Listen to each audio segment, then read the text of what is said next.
Welcome back to the channel, guys.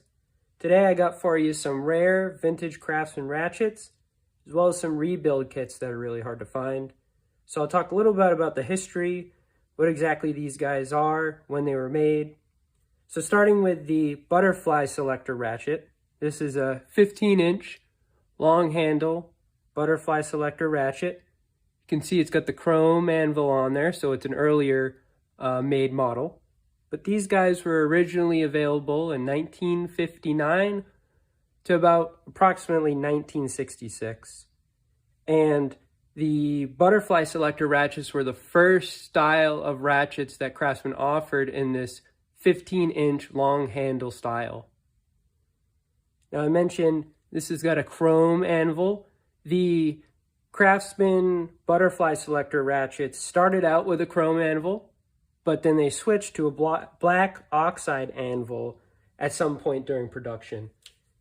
Can't give you an exact year, but here's another example with the black oxide finish on the anvil of the main gear there. And when we open up the rebuild kit in a little bit here, I'll show you there's a black oxide anvil in there as well. It seems that all of the repair kits I've ever come across have ever had a black anvil in them. So this Craftsman butterfly selector ratchet, like I said, it's 15 inches long. It's 1/2-inch drive.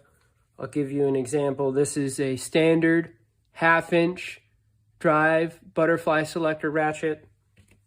So if I give you a side-by-side real quick, you can see there's a pretty big difference there. I think it was about 6 inches,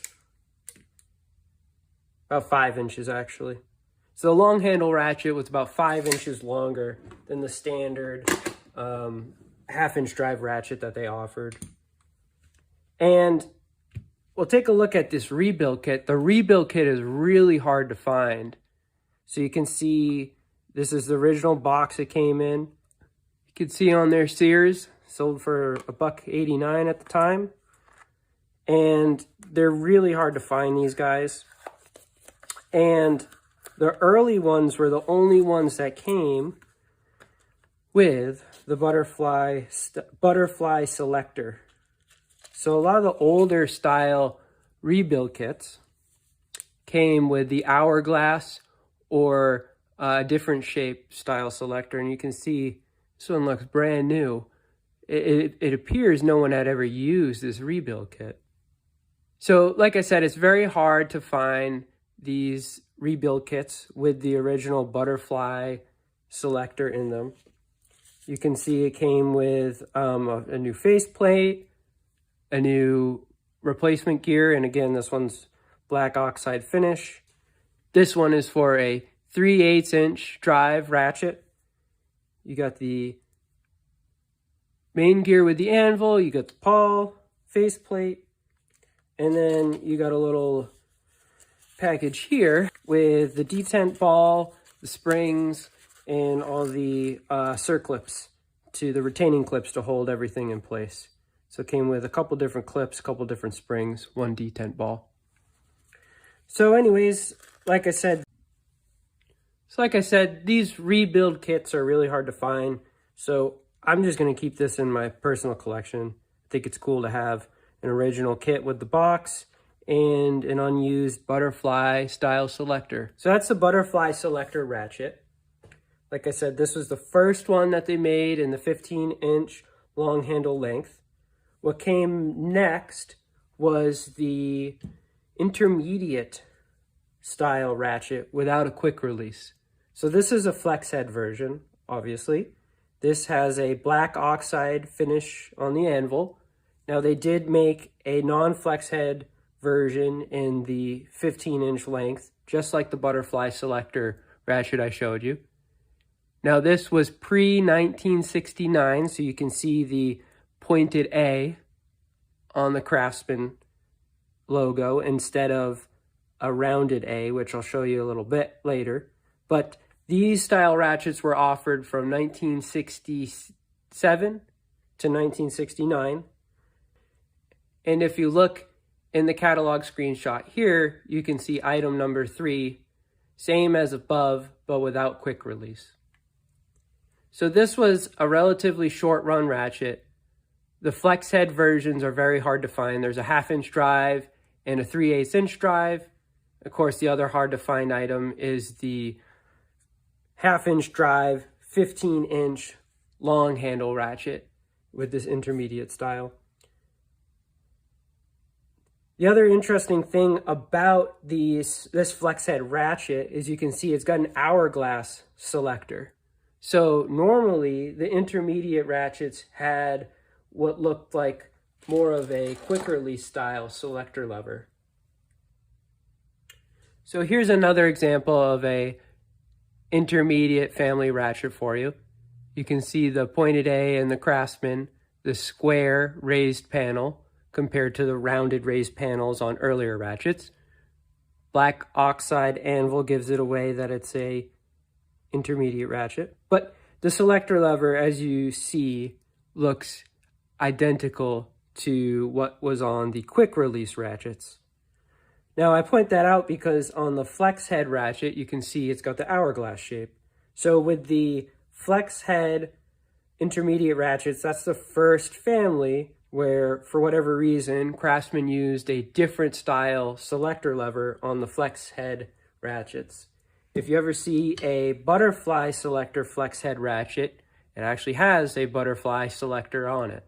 So for whatever reason, Craftsman used different style selector levers on their flex head ratchets. Even with the quick release, you can see this example here, right? It's still got the hourglass, and it stayed that way until we got to the last generation of these quick release ratchets, where they decided to use the same exact selector lever on the quick release as the standard fixed head models. So not quite sure why that was designed that way, why they made that choice, but a little bit of an interesting nuance about these flex head ratchets and what selector levers they used. So back to this 1/2 inch drive. Like I said, this guy is very hard to find. 67 to 69 only. It's something that a lot of collectors are after, and it's very hard to find. All right, so the interesting thing about the intermediate ratchet is that it did overlap with the quick release ratchet. So the quick release ratchet, and here's a 15 inch long handle version, was first in the catalog in 1967. The quick release button itself was patented by a young Sears employee named Peter Roberts in 1964. I won't dive into the whole patent lawsuit saga that ensued, but a quick summary is that in 64, Peter Roberts patented the quick release feature. You can see this one's got a plunger on it as well. Sears bought it from him for about 10 grand. 5 years later, in 1969, he sued Sears. He claimed that they were misleading when they purchased the patent from him, telling him that it was virtually worthless. Of course, Sears went on to sell millions of these quick release style ratchets. So many years go by, many lawsuits happen, many appeals happen. The court case even went all the way up to the Supreme Court. And in 1989, the suit was finally settled for $8.9 million. So just a brief synopsis, brief overview of that patent saga. But it seems that it resolved, I'd say, in favor of the inventor. I mean, 10 grand in the 1960s is no chump change. Like I said, of course, Sears sold millions of the ratchets. So I think that obviously had something to do with why they settled for millions of dollars. And of course, if you want to learn more about this patent history, leave a comment. I'll do a whole video on it if you'd like. But back to the 15 inch long handle ratchet. Even these guys with the quick release are harder to find. They're not as rare as the other two ratchets I've shown here, but they still command a premium and people are after them. What else can I tell you about the quick release long handle ratchet. So in 1970, I mentioned that's when the part numbers started showing up on Craftsman tools. Other thing I'll mention is the rounded A. So the rounded A showed up on Craftsman tools in roughly 1969. There was a brief period where you'll find tools that have a rounded A on the Craftsman on the raised panel and still no part number on the other side. Those are pretty hard to find, but there is that unique period of time where they changed the style of the Craftsman on the tools, but they didn't start marking part numbers yet. So last thing I want to share with you guys is this other Craftsman ratchet repair kit that I found for ratchet catalog number 4317. So 4317 was the number that they gave to any 1/4-inch drive ratchet in the catalog before they started putting part numbers on the ratchets. So the unique thing about this is it's got 2 selector levers in there. And if you see this one, that doesn't look like any Craftsman selector lever I've ever seen. So I asked around, I tried to do some digging on what this could be.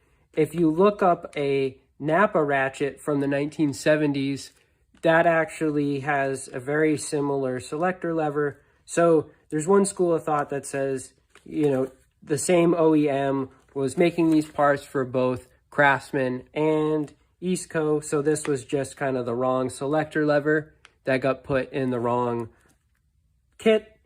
Nevertheless, I think it's pretty cool. Any of these older style Craftsman repair kits are hard to find, especially unopened. So I'm going to keep these 2 repair kits just from my personal collection. All right, guys, so that's what I got for you today about these vintage Craftsman ratchets and repair kits. This middle intermediate flex head is actually going to a collector who's trying to finish his collection of every size and every style of Craftsman ratchets that existed. So eager to get this flex head ratchet to a good home. The butterfly selector and the quick release are going to be up for sale. If there's something that you need for your collection, let us know. So thanks again, guys, for watching. I appreciate hearing from everyone on what they like, what they'd like to see next. So please subscribe to the channel, and I'd love to hear from you in the comments.